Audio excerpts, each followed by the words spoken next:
តម្លៃក៏ធូរថ្លៃគុណភាពសំឡេងក៏ល្អថ្មកាន់បានយូរហើយថែមទាំងមាន app សម្រាប់ឲ្យយើងកំណត់ option ជាច្រើនដែលផ្ដល់នូវភាពងាយស្រួលទៀតពិសេសអញ្ចឹងរកណាបានទៀតបងនេះគឺជាលើកដំបូងហើយដែលធ្វើឲ្យខ្ញុំភ្ញាក់ផ្អើលខ្លាំងមែនទែនទៅលើក្រុមហ៊ុន Huawei ដែលបានផលិតកាសដែលមានតម្លៃត្រឹមតែ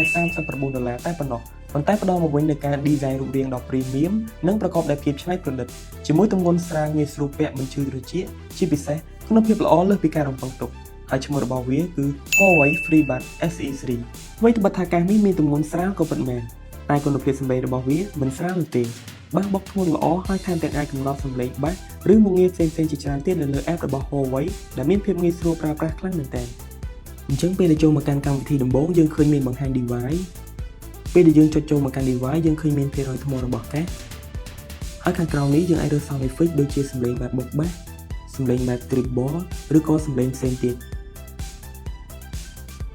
ហើយយើងក៏អាចកំណត់ touch បញ្ជាលើក្របកាសដូចជាការ touch ម្ដងការ touch 2 ដង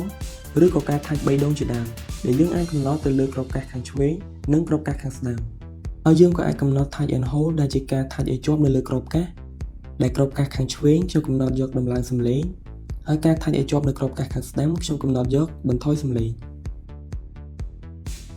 មុខងារ Find Earphone ក្នុងករណីនេះយើងគ្រាន់តែចុច play ដើម្បីឲ្យឮសំឡេងទៅកាន់ក្របកាស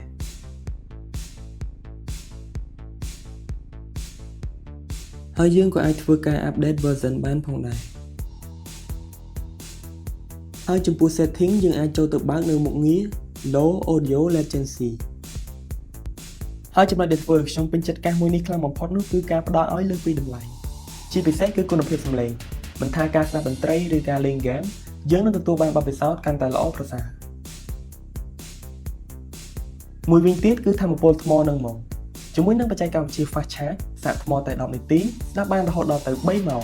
ហើយបើរាប់ទាំងប្រអប់កាសយើងអាចប្រើប្រាស់បានរហូតដល់ទៅ42ម៉ោងឯណោះវាភ្ជាប់មកជាមួយនឹង Bluetooth 5.4 ជំនាន់ថ្មីដែលដំណើរការលឿនជាងមុននិងកាត់បន្ថយ latency ស្រមកវិញសម្រាប់បងដែលចង់បានកាសដែលមានតម្លៃធូរថ្លៃប៉ុន្តែទទួលបាននូវគុណភាពសំឡេងល្អថ្មកាន់បានយូរនិងអាចប្រើប្រាស់ជាមួយនឹង app បានបងមិនគួរមើលរំលងកាសរបស់ Huawei មួយនេះឡើយកាសមួយនេះមានពីរពណ៌សម្រាប់ជ្រើសរើសគឺពណ៌ខ្មៅនិងពណ៌សហើយប្រសិនបើបងចាប់អារម្មណ៍សូមឆាតចូល page ឥឡូវនេះដើម្បីទទួលបានព័ត៌មានលម្អិត